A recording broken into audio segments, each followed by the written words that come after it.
All right. Well, it's a beautiful day outside. I love summertime. I don't like it when it gets too hot, but I like it when it heats up. And then I like to go to the beach on warm days. And the water in San Diego doesn't get real warm, but if it's a warm day outside, then the cool water feels good. So and it's fun to body surf, and it's also fun to sometimes meet my friend Todd down there. Yeah. So hopefully, because last year it rained so much here in San Diego that I think I only went to the beach a few times in the summer. It just wasn't very warm. So hopefully this year will be a little warmer. But anyways, it's been a couple weeks maybe since the last time I did a video. I don't know, I think the last one might have been the garlic tacos. That was fun. I had fun doing the garlic tacos. I hope somebody enjoyed it. I hope somebody tried it and made some garlic tacos, hopefully. So, but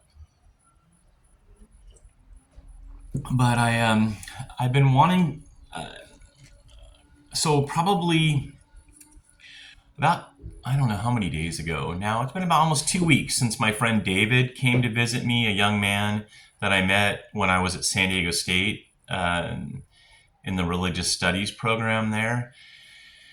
And, we've stayed in touch. When I invited him over, I mentioned that, maybe we would make a video together and I could interview him. I've never done that. The only other person I've had on my YouTube videos has been Buddy. So anyway, so he came over and I was thinking we were going to make a video, but he didn't feel comfortable. A lot of people don't feel comfortable doing videos, and I understand that. And I said, that's fine. So I just asked him some questions.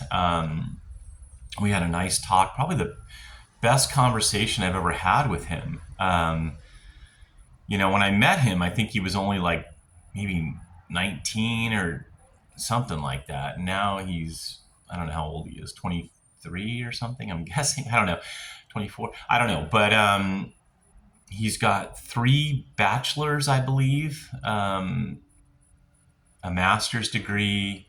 He's a smart kid. He's got I don't know, I'm thinking maybe like a photographic memory or something. Really smart kid.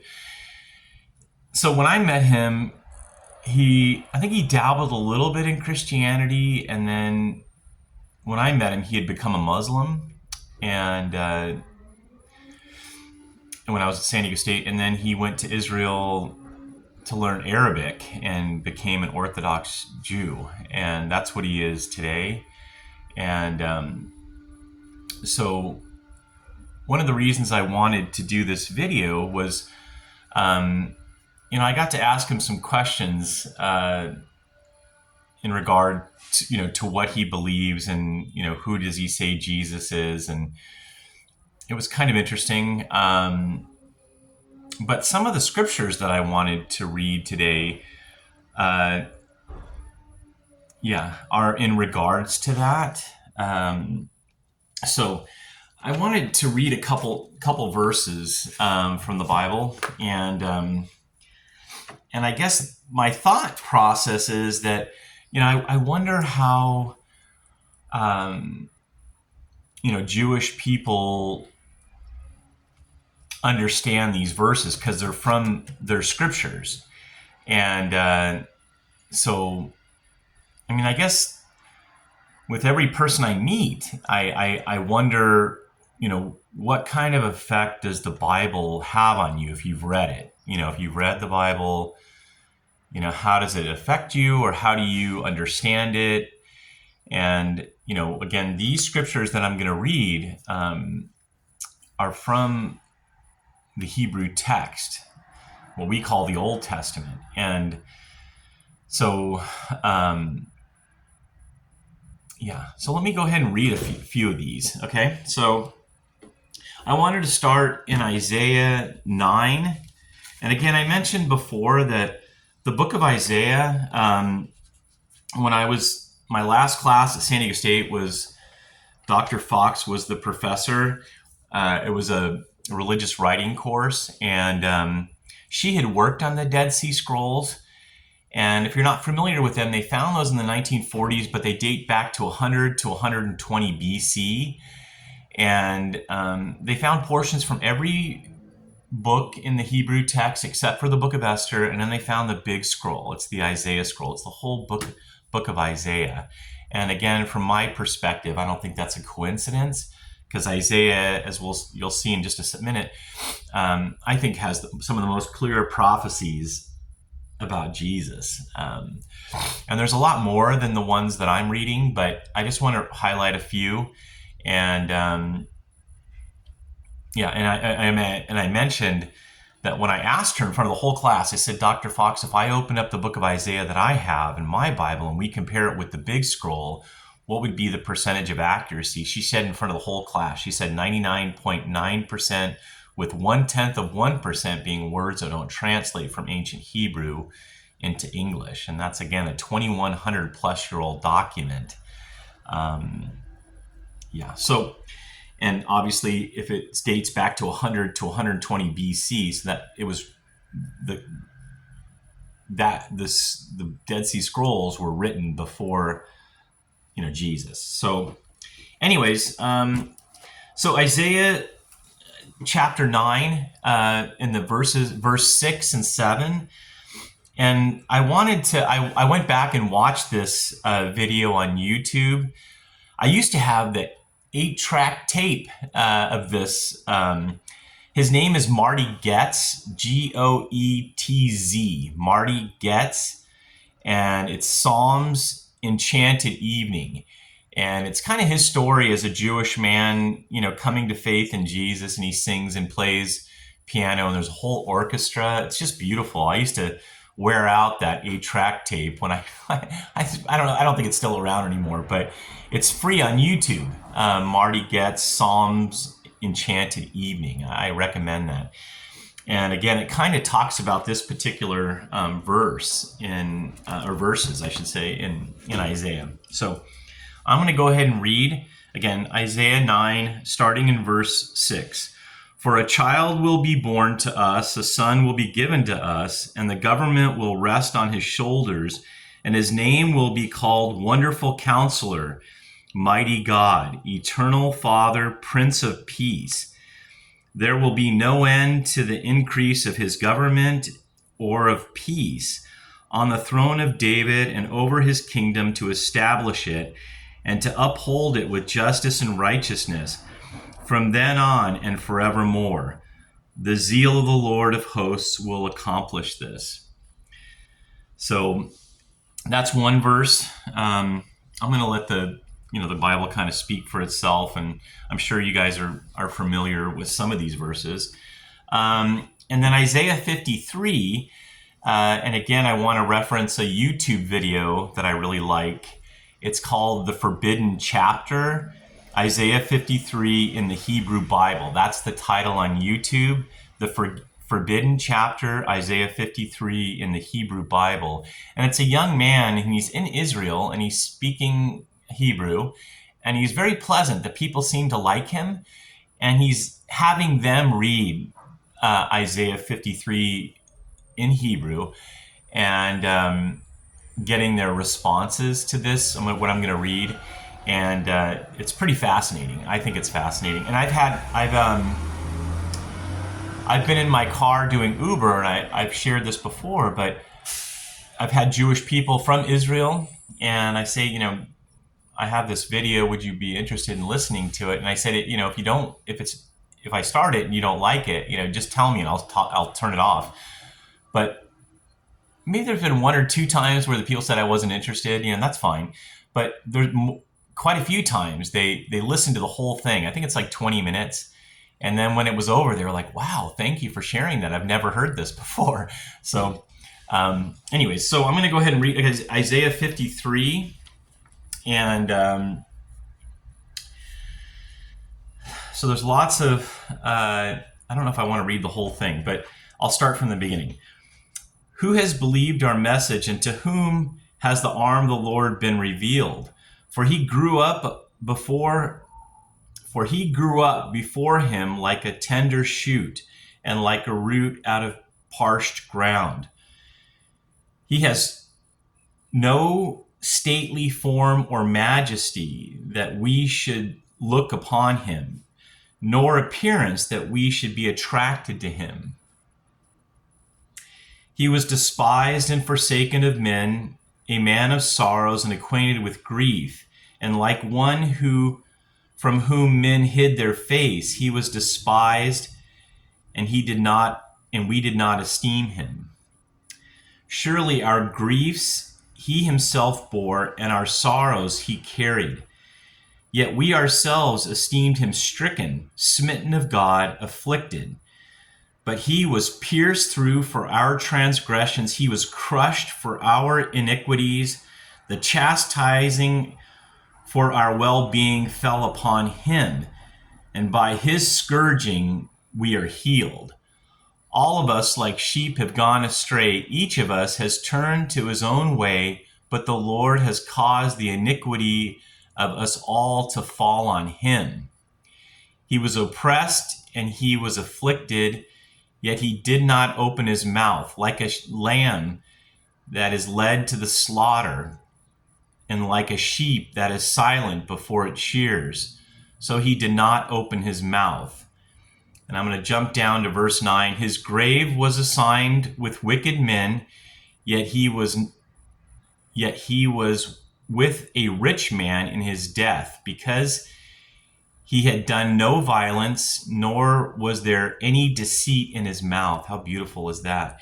And then I'm going to jump down to verse 11. As a result of the anguish of his soul, he will see it. He will see it and be satisfied. By this knowledge, the righteous one, my servant, will justify the many, and he will bear their iniquities. Verse 12, therefore I will allot him a portion with the great, and he will divide the booty with the strong, because he poured out himself to death and was numbered with the transgressors, yet he himself bore the sin of many and interceded for the transgressor. Okay, so that's Isaiah 53. I'd encourage you to go back and read that. Okay, and then the last one is Psalm 22. I wanted to read Psalm 22. Okay. My God, why have you forsaken me? Far from my deliverance are the words of my groaning. O my God, I cry by day, but you do not answer, and by night, but I have no rest. Yet you are holy, O you who are enthroned upon the praises of Israel. In you, fathers trusted. They trusted, and you delivered them. To you they cried out and were delivered. In you they trusted and were not disappointed. But I am a worm and not a man. I am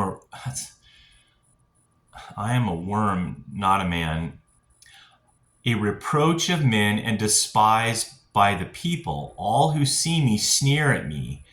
They separate with the lip. They wag the head, saying, commit yourself to the Lord. Let him deliver him. Let him rescue him, because he delights in him.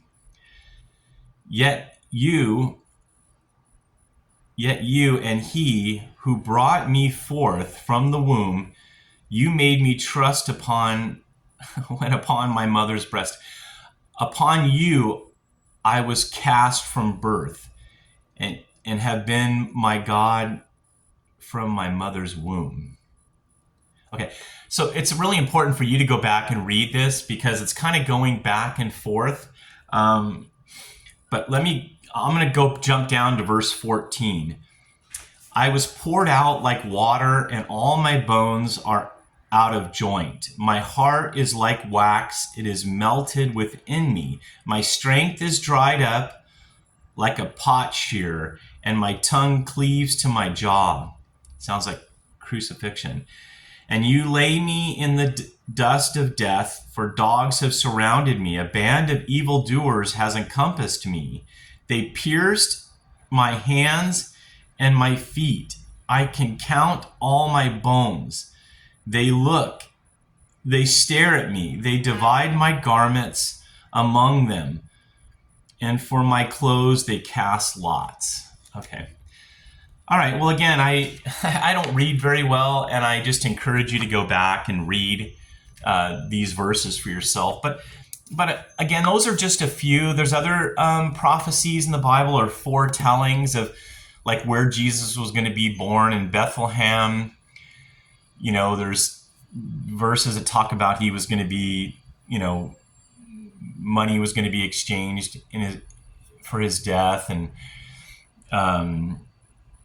different verses about, you know, foretelling about the Messiah, and for the most part. And again, I'm sure there's stuff on YouTube, but you know, rabbis will explain these verses in a completely different way. And even my friend David, I didn't get to bring up these verses specifically with him, but maybe I'll send him this video. So I don't know. But he's moved back to Jerusalem to teach English, and his name is David. And so please, if you think about it, pray for him. He's a really neat kid, a young guy, and and just this last week, I'll probably wrap this video up. But last week I picked up a woman at Scripps in Encinitas Hospital, and that's where my son Joshua was born, in Scripps, Encinitas. And but I picked up a woman there. Her name was Bri, and I thought that's kind of an interesting name. And we were driving, and she was asking me questions about my family and my life, and then as we went along, I asked her a few questions about her life. And she said she was into broadcasting and television or something. And I said, Bri, and I said, is your last name Walker? And she said, yeah. And I was like, wow. You know, and I looked back, the first thing I did was I looked back at her hands. She's disabled.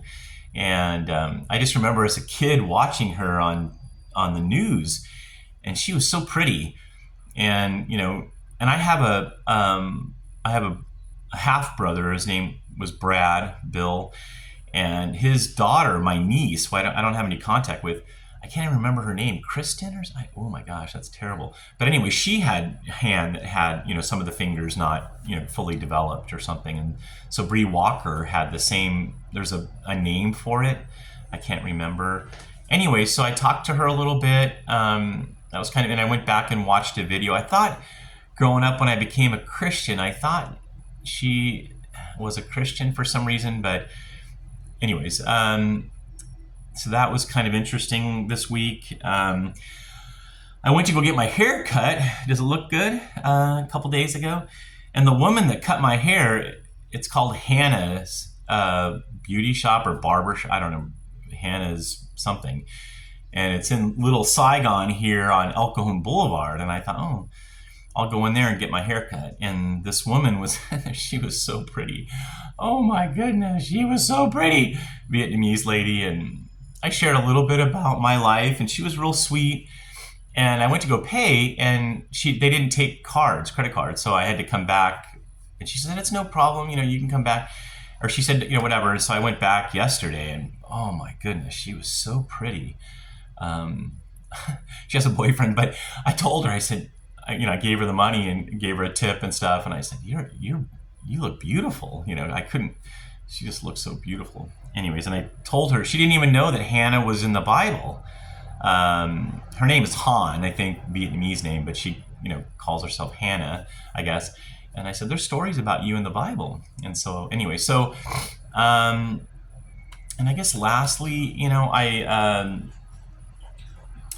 Livia was in Encinitas this last week, and she said, well, I could go home or I could come down and see you. And I missed her. I like Libya a lot. I've shared a lot about Libya. And anyway, she came down and, she stayed for a couple days and she cleaned this place. Yeah. And actually Buddy bonded with her. Last time Buddy stayed in the closet almost the whole time when she was here. And again, I know I'm not supposed to be bringing a woman to my home. The Bible says to avoid even the appearance of evil, and that's wrong, even though we're not whatever. But okay, so the bigger picture is that, she stayed longer than she said she was going to stay, and I got upset, and that was really sad. I got so angry. So, not only am I a lustful man, or still struggling with lust, I get angry sometimes, and I don't like that. So, but come here, buddies. You're over here wagging your tail, so you gotta come up here. Oh boy. Okay, come here. Oh, wait a minute. Whoa! Oh my goodness. I gave him a bath yesterday. Oh my goodness. He's such a cuddle bug. Yeah, he got a bath yesterday. He did get a bath, didn't he? We should go through it. But when she came here, she again, I mentioned that I'm a little bit like Oscar Madison on The Odd Couple. I'm not a super clean person. I try to keep the kitchen and the bathroom somewhat clean. Livia would probably disagree with that. But anyway, she cleaned this place a lot and she cooked a lot. She organized stuff and wow, my balcony, looks so much better with all the plants. The plants like her. The plants don't seem to like me very much, but they sure liked her. And everything looks so much better. But I just, I know I'm not supposed to have a woman, because they avoid the appearance, of evil and stuff. And our relationship is so weird because I like her and yet, yeah, we've never even been boyfriend girlfriend, because she's not a Christian. That's huge, to me. And also she doesn't seem to be very passionate about, like intimacy doesn't seem to be even on her radar, And I'm like, I can't imagine being married to a woman that, doesn't enjoy.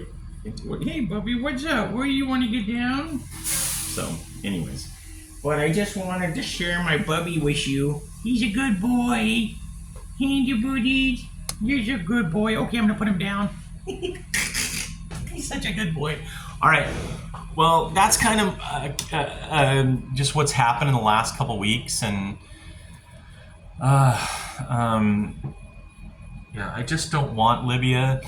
I just don't want that. I don't want her. Yeah. But Hannah, no, that's another. I don't think she's a Christian, but wow, is she pretty? And she was so nice to me. I don't know, maybe that's her business, that's probably why she was being nice. But man, wow, she was so pretty.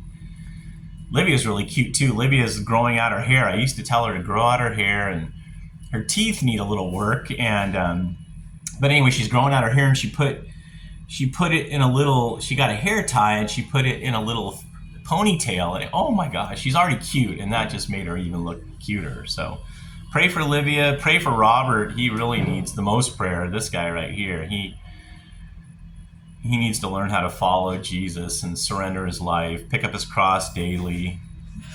I'm not very good at that. So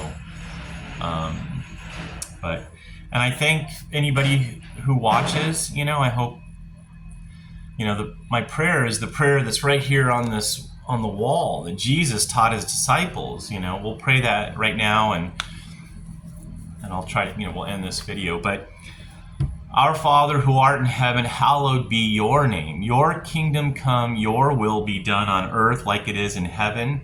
Thank you for giving us Thank you for giving us today our daily bread, and forgiving our trespasses as we forgive those who trespass against us. And you don't lead us into temptation, Lord, but you deliver us from evil. Deliver me, Lord, from, allowing Livia. We talked on the phone again and said, if we're going to meet, we'll just go out and have something to eat somewhere else. It's not good that you come and stay here. It's just not. Even I have 2 beds. She doesn't. She sleeps out here. But so Lord, I pray for the people that I mentioned in this video today. I pray for my friend David in Israel. I pray that you would draw him to you, Jesus. And I pray for Livia, that she would become a believer. I pray for Hannah if she's not a believer. And again, I'm the one who needs to be more like you and to mature and grow up and be more Christ-like. And I thought about, one of the things I thought about was bringing my drum and do more music. If I'm feeling tempted to give into lust, then just have my drum and my speaker in the car and go and do more music. I thought that's one way to. And I would like to have Christian brother roommates. I don't know if I can have one here, but there's no way I'd have Livia come stay with me if I had a Christian brother roommate. It's just living alone. It's not wise. I don't think it's wise. So, Lord, I just pray that you would help in these situations. I thank you for my friend Laura, too. I had dinner with her a couple weeks ago, and she's moving to North Carolina. I know she loves you. I thank you for Laura. And, and so all these things, God. I just thank you that you're the same. You don't change. You're the same yesterday, today, and forever. And we can trust you, Lord. And that's my prayer for myself and anyone who's watching this, is that we would not lean on our own understanding, but in all of our ways acknowledge you. And you promised that you would direct our steps, God. And so that's what I pray for myself and for anyone who's listening today. And we pray this in Jesus' name. Amen. All right. Thank you. I hope you're having a good day. Bye.